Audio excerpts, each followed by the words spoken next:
now I'm probably, I'm, AI is literally how I do everything. It's literally how I do hmm everything. It's the, the workflow is so much different. Now I'm able to take on more clients. I'm able to do more things faster and better. But it was a long 2-year journey trying to figure out the parts, trying to see which AI writes the best. Some hmm AI don't. So I use ChatGPT for research, organization, things like that. Perplexity is a great tool for that. Love it. Claude is my go-to for anything that has to do with voice. It's the best writer on the market, in my opinion.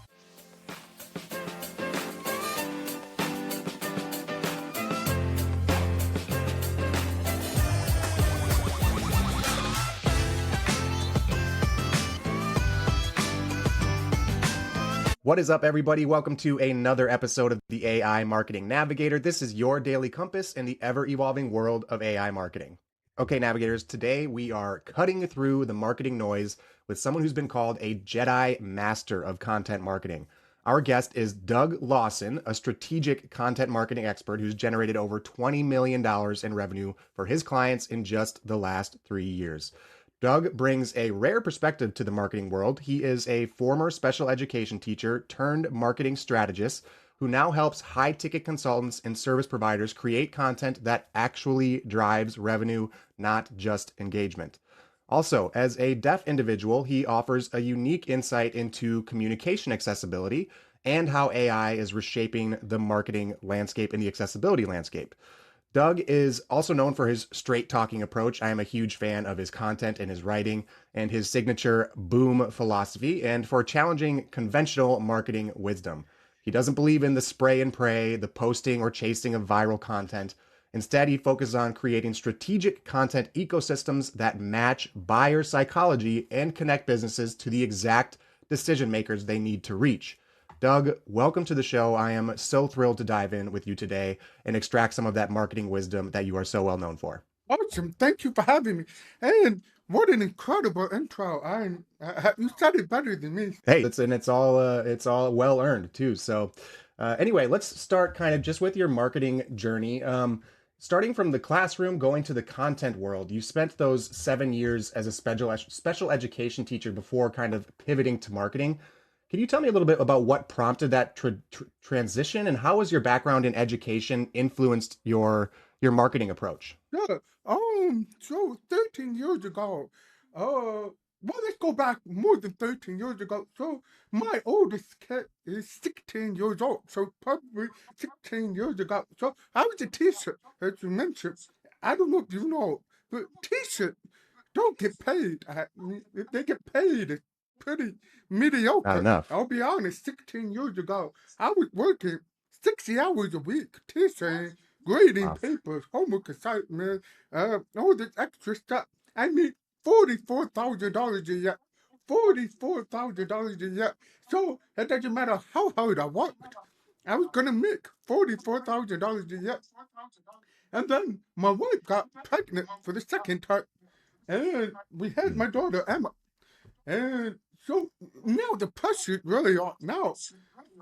Twice the diaper, twice the food, twice the clothes. Uh, we need a second bedroom and like $44,000 a year. And my wife teacher too, so she's making 38,000. And so we use $38,000. So I had a choice. Do I go find a second job? So not only do I work from 7 a.m. to 3:30, 4 p.m., run to the second job, work another shift to make up the difference. And Mm. originally, that's exactly what I did. So I worked at Target. I was stocking shelves. I delivered newspapers. I did a whole bunch of stuff after school. Sometimes night shift. And it was like, okay, so I never see my kids. I never see my wife. And I'm making the crappiest money you could ever make. And something's got to change. Something has to change. So I set a challenge for myself. Okay, I got to find a way to make money from home.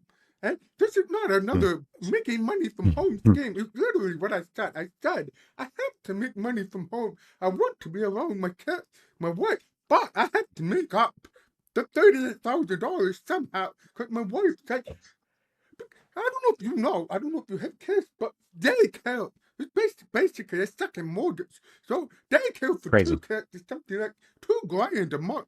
So what is the point? So long story short, I'm on Twitter.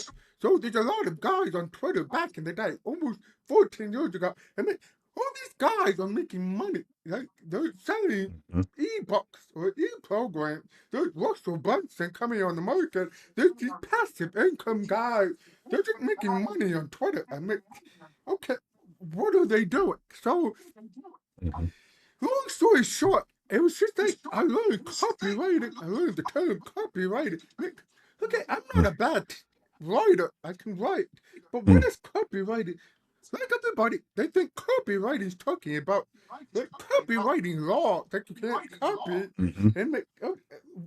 So I dove into so making words sound products or websites. Okay, so again, long rabbit hole. I fell down multiple rabbit holes trying to learn copy. I got books. I got YouTube at that time was not a big thing. So everything we had to learn was through ebooks. So you had to get a lot of ebooks. You're just grabbing whatever you can, trying to put it together.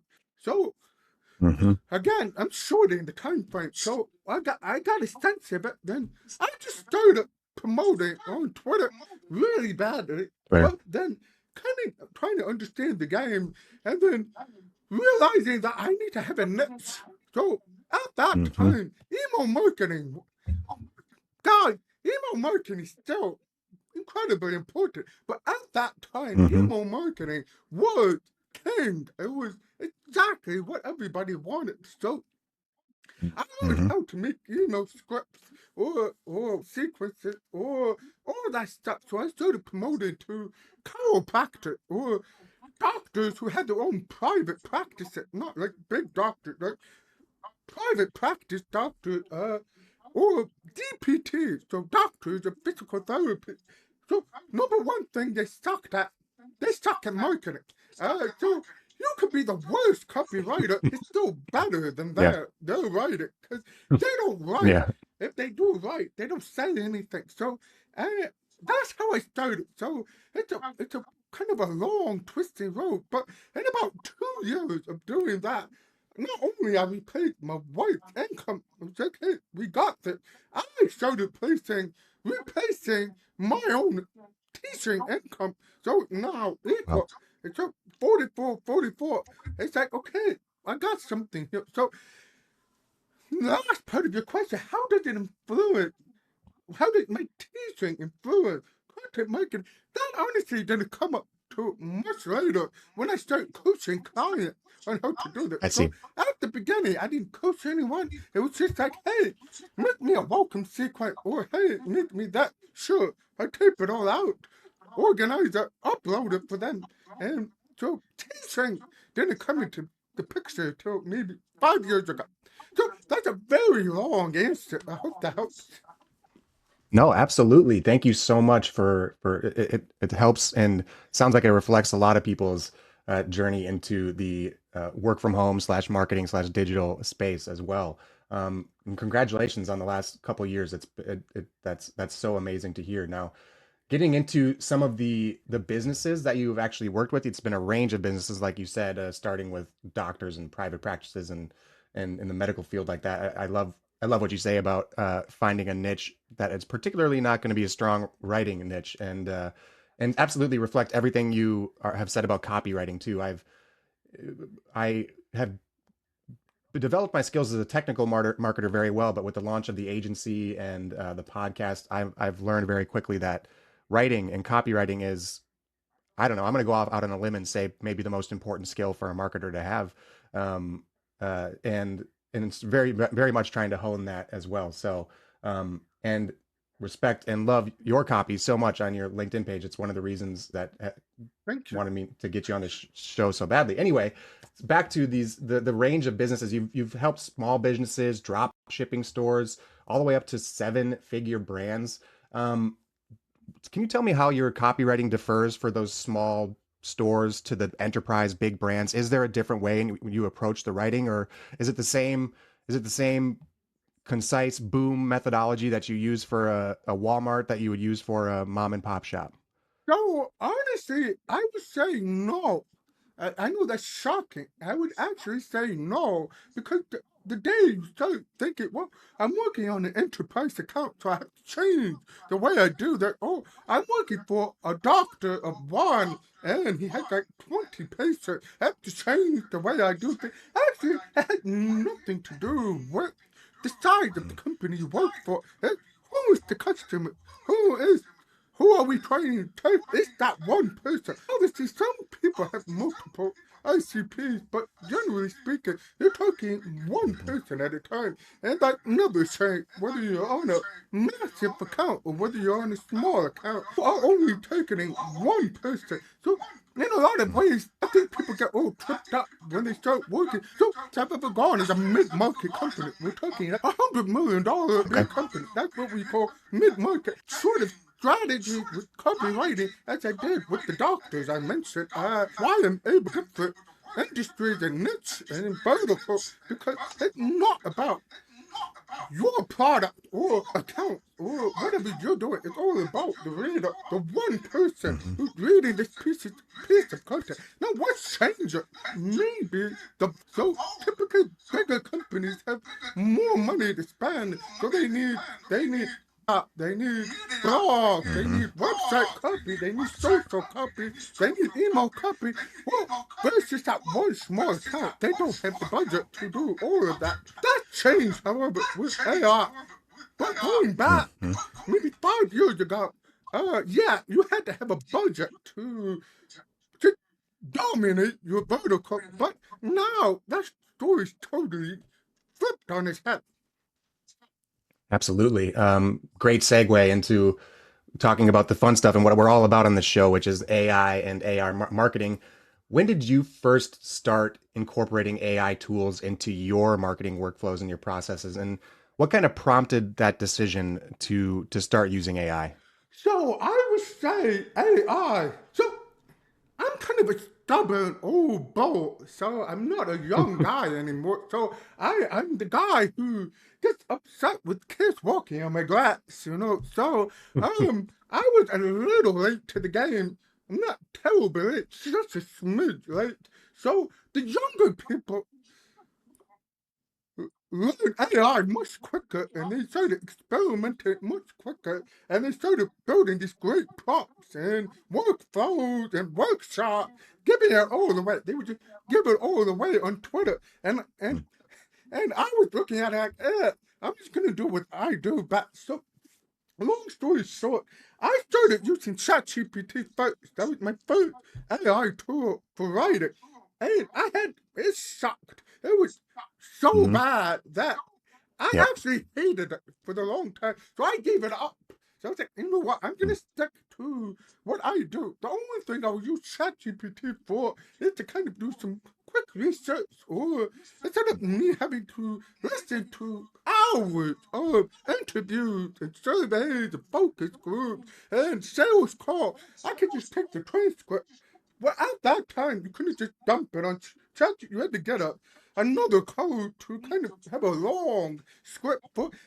So I used it first. So instead of spending 2, 3 hours listening sales call, it took me 10 minutes, and I would prompt it to, as a marketer, Hmm. when we get on sales call, we're looking for voice of the customer, pain point, we're looking at the way they say things, we're looking at who they've worked with before, we're looking at the way they describe your competitor, we're looking for language. So I would tell ChatGPT to isolate the actual language. I'm kind of jumping the gun here, but what most people do wrong today with AI is that they give the transcript to AI, or they don't.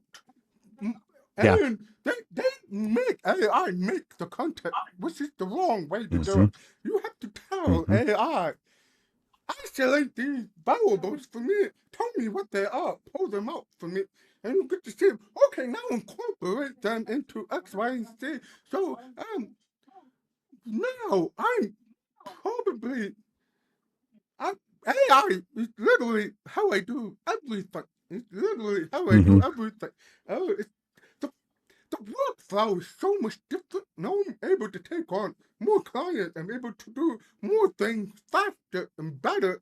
But it's a long 2-year journey trying to figure out the prompts, trying to see which AI writes the best.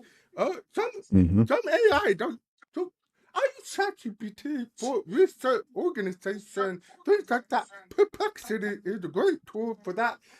Love it. Claude is my go-to for anything that has to do with voice. It's the best writer on the market, in my opinion. So it's a long, twisting angle, so we can get more specific with specific questions. But for the last 2 years, ton of experimenting, tons of Hmm. prompt engineering, tons of joining private programs and learning how other people prompt the tool, and also Hmm. learning at the end of the day. At the end of the day, if you're going to use AI as a marketer, you are the craftsman. You AI Yes. not do not depend on AI to craft things for you. AI is a tool, much like Yes. a blacksmith back in the 1500s, hammering away. I mean, the hammer is just a tool. You are the blacksmith. You tell the hammer what part of the sword you're trying to bang out to make shape it the way Hmm. you want. I think a lot of people in the AI craze can make a tons of content, but they don't know how to hammer content to do it in the way that's most effective for persuasion and strategy. So I love to talk, but that's my No, long-winded that's answer. that is an amazing answer, and I appreciate so much. It reflects so much of what we talk about on the show. You started by saying that AI was almost a distraction, and and you decided to focus in on what you were doing. I respect that so much, and we talk about how trying to learn and keep up with AI, especially back then, a couple of years ago, but definitely now too, was like drinking from a fire hose, almost impossible to keep up with. There was a new tool, a new way of doing things every single day that would try and pull you away from what you were doing. And so it takes a lot of discipline to stay focused on what you're doing there as well. And I also love how you mentioned that it was a 2-year journey to figure out what AI could actually do that was helpful. Again, there's so many hype use cases out there, and the real skill I think of someone in this current era is to be able to focus for one, but determine what AI tools actually help them accomplish the things they need to do. And then I also love what you said about the AI isn't going to you still need to have the ability to recognize good content and good outputs and good the what looks good. If you can't, you're not going to be able to tell the AI what what to do and what you need, and so it's 100% a tool, just like you said, a tool that can either be used well or used poorly. And I think that's like it's kind of what I'm going to get into with my next question here, where you've described AI as a terrible servant on its own, but a powerful master when wielded by someone who knows what they're doing. Can you kind of walk us through what you mean by that? And then you've said like you use Claude mostly for your writing. First of all, Claude is also my absolutely main go-to for writing. But can you maybe also give us a little insight into, let's say you're writing a new email marketing campaign. What are the steps you go through to get prepared to prompt Claude to do that for you? So, I think it also helps to answer this is to kind of explain it the way I find clients and other marketers who I mentor, how they do it wrong. So, and what I do. So, most people, they will write an email sequence, they'll prompt the AI, they'll say something like, hey, I'm writing for so and so. This is what we're doing. This is the offer. So they're telling you, they give you that context. And they'll say, can you make me a top performing email sequence using Alex Ramondi, Double Hook, and maybe Ben Saddle style voice, and and then they'll spread out everything, and they'll take that and they'll load it up. Rock. This is where I, I learned what my unfair advantage is, which is I know Mm. what makes good content. I've seen it. I've done it manually for years. It's AI is a multiplier. So if you want to multiply garbage, well, you're going to get hundreds of pieces of garbage. If you multiply correct used content, you're going to get hundreds of correct used content. So let's back up. First, that email sequence. So I speak with the subject matter expert first in person. So I have a call with the client and I say, hey, who's the subject matter expert on that? So depending on site, sometimes it's the founder themselves, sometimes it's a sales guy, sometimes it's somebody else on the team. So whoever the subject matter expert is, I interview them first. I turn on the recording using note-taking AI note-taking device. I had very specific questions. The same questions I've been using for years before AI to help myself, right? So instead of me writing, they take the question and they're going to answer it very specifically, usually around the ICP, usually around pain points, usually around case studies and business cases. So I want to hear it from the voice of the subject matter expert. Take that. Then I take sales calls. So I ask, can I have access to the last 5 sales calls, however many? I take the transcript from that. I load it up in ChatGPT. I organize it in a way that gets it ready for Claude. ChatGPT organizes it. Claude finishes it up. Then once I set that up, I have a prompt for Claude with the information ChatGPT made for me, and then I generate the content. And then from the content, I pull it out. Unfortunately, AI can't edit itself, so I go through all the lines of copy and editing it.